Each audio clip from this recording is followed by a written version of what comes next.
Sahabat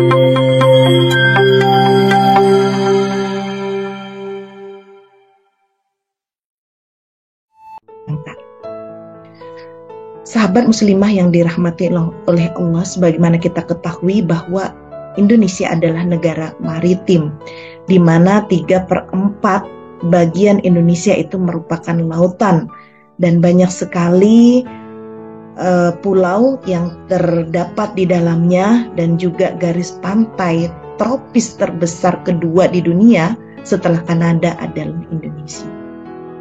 Kemudian banyak potensi yang ada untuk pembangunan ekonomi di wilayah pesisir dan kelautan ini, baik itu sumber daya yang dapat pulih ya seperti ikan, mangrove dan yang lain-lainnya, kemudian sumber daya yang tak dapat pulih ya, minyak dan gas bumi, bahan tambang mineral lainnya, kemudian energi kelautan, gelombang, angin, pasang surut dan yang lain-lainnya, dan juga jasa-jasa jasa-jasa lingkungan, termasuk di dalamnya media transportasi dan komunikasi. Nah, sehingga kita melihat potensi ekonomi di sektor perikanan kelautan ini dari perikanan tangkap, kemudian perikanan budidaya, baik laut, pantai, rawa, ya, lalu juga industri bioteknologi yang ada, itu sangat Masya Allah, besar sekali yang bisa kita manfaatkan dan dapatkan. Begitu juga pertambangan dan energi, pariwisata bahari yang Masya Allah, perhubungan laut, dan juga industri maritim yang sangat potensi. Oleh karena itu, ya, dapat kita optimis dengan berbagai sumber daya perikanan dan kelautan yang kita miliki, ini menjadi salah satu sumber kemajuan dan kesejahteraan umat secara adil dan berkelanjutan.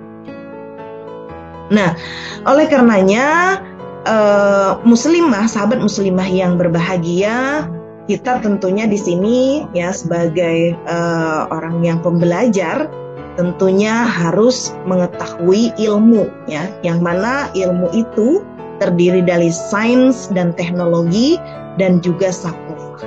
Sains dan teknologi, Rasulullah selalu memotivasi ya atau menyerahkan suatu hal itu pada ahlinya.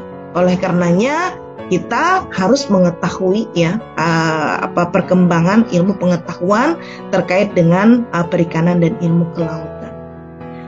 Nah, setelah itu ada yang harus kita lakukan, ada yang harus kita manage. Tentunya ini juga harus dengan satu petunjuk ya, satu petunjuk yang sahih, yang benar, agar apa yang kita lakukan ya itu akan mendapatkan manfaat ya, sesuai dengan arahan oleh Allah Subhanahu wa taala yang telah menciptakan seperangkat aturan.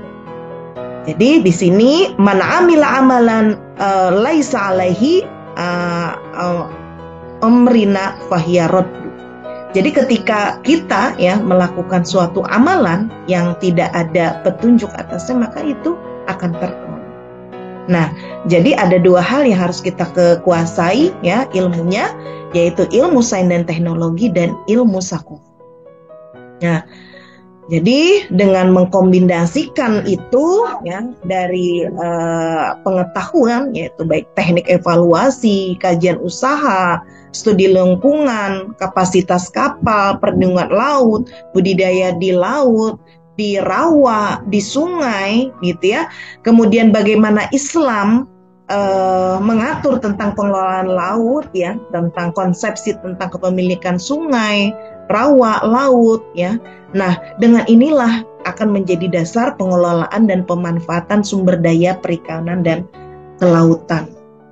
Nah, sebagaimana di sini firman Allah Subhanahu wa taala di dalam Quran surah An-Nahl. وَهُوَ الَّذِي سَخَّرَ الْبَحْرَ لِتَأْكُلُوا مِنْهُ لَحْمًا طَرِيًّا وَتَسْتَخْرِجُوا مِنْهُ حِلْيَةً تَلْبَسُونَهَا وتستخرجوا منه حلية تلبسونها وترى الفلك مواخر فيه ولتبتغوا من فضله ولعلكم تشكرون. Di sini bahwasanya ya dialah yang Allah yang menundukkan lautan untukmu agar kamu dapat memakan daripadanya daging yang segar, dan kamu mengeluarkan dari lautan itu perhiasan ya agar kamu pakai dan kamu melihat bahtera berlayar padanya, supaya kamu mencari keuntungan dari karunia-Nya dan supaya kamu bersyukur. Jadi dengan syukur itu sebagai manifestasi keimanan kita, kita tadi sudah diberi petunjuk di dalam An-Nahl tadi ya, bahwa lautan itu sudah ditundukkan oleh Allah untuk kita, baik untuk memenuhi kebutuhan primer, kebutuhan sekunder maupun tersier. Nah, lalu bagaimana konsepsi kepemilikan di dalam Islam? Itu ada 3. Ada kepemilikan individu, kepemilikan umum, dan kepemilikan negara. Nah, kita lihat dari sisi aspek kepemilikan umum. Kepemilikan umum ini adalah harta yang ditetapkan kepemilikannya oleh Allah Subhanahu wa Ta'ala bagi semua masyarakat. Ini menjadi milik bersama. Namun individu swasta boleh mengambil manfaat tersebut, tapi dilarang untuk memilikinya. Negara bukanlah pemilik dari kepemilikan ini, tetapi wakil dari rakyat sebagai pengelola atau pengendali yang hasilnya nanti akan dikembalikan kepada rakyat yang merupakan pemiliknya ya, demi kesejahteraan. Nah, jadi kepemilikan umum itu ada 3 ya, yaitu sarana umum yang itu diperlukan oleh seluruh kaum muslimin ya, seperti sungai, danau, lautan, jalan raya. Kemudian ada harta yang keadaan asalnya terlarang dimiliki oleh individu, seperti minyak bumi, barang tambang, gas ya, itu tidak boleh dimiliki oleh individu. Kemudian juga sumber daya alam yang jumlahnya tak terbatas. Jadi lautan termasuk air, biota, barang tambang dan lain-lain ini merupakan milik umum.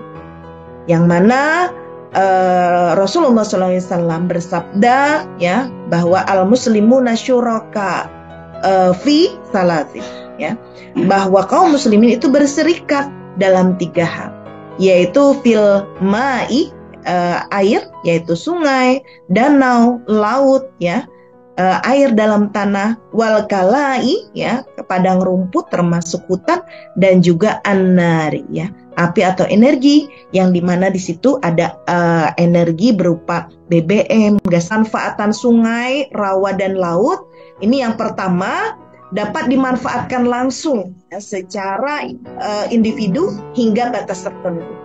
Kemudian kedua, dibelanjakan untuk pengembangan perikanan kelautan serta kepemilikan umum yang lainnya.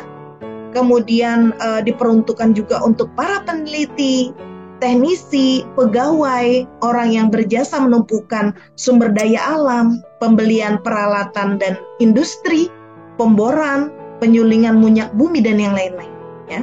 Lalu juga bisa diberikan kepada anggota masyarakat ya, petani, nelayan, dan sebagainya yang memerlukan, atau juga dalam bentuk kas negara.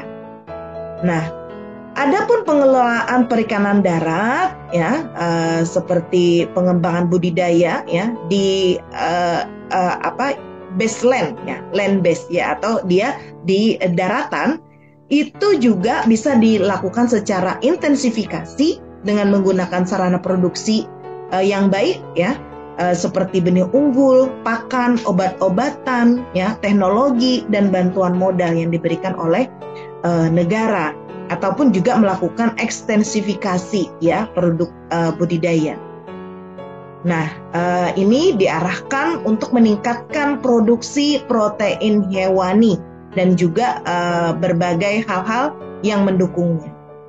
Nah, Begitu juga di dalam hal ekstensifikasi budidaya ini, negara itu memberlakukan hukum yang terkait dengan pertanahan, bahwa negara mendorong rakyat untuk menghidupkan tanah mati, ya. Selain untuk pertanian, ya, ini juga bisa dimanfaatkan untuk perikanan, ya.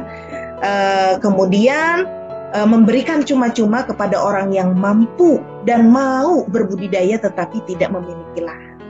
Lalu negara pun juga memaksa orang yang memiliki lahan, ya, namun tidak memanfaatkannya selama 3 tahun, ya, dan diberikan kepada orang yang mau mengelola. Nah, namun di dalam pengembangannya, ya, Allah Subhanahu Wa Taala juga memberikan petunjuk kembali bahwa ketika kita melaksanakan eksplorasi, ya, maupun juga ekstensifikasi, itu memperhatikan, ya, agar tidak terjadi kerusakan, ya, baik di daratan maupun di lautan yang disebabkan karena perbuatan tangan manusia. Dengan pengelolaan sumber daya alam secara benar dan profesional di dalam perikanan dan kelautan ini, kelestarian dan keberlangsungan fungsi sumber daya alam ini insya Allah bisa dijaga. Kemudian hasilnya ini dapat membawa kesejahteraan rakyat, kemudian biaya kebutuhan dasar dan pokok ini juga dapat ditekan, lalu kaum du'afa ini dapat disantuni, dan juga kesejahteraan ini, ya, akan dipastikan, ya, didapatkan untuk seluruh rakyat baik muslim maupun non muslim, sehingga ketika kita melaksanakan syariat Allah itu bisa mendapatkan dan dirasakan sebagai rahmat bagi seluruh alam.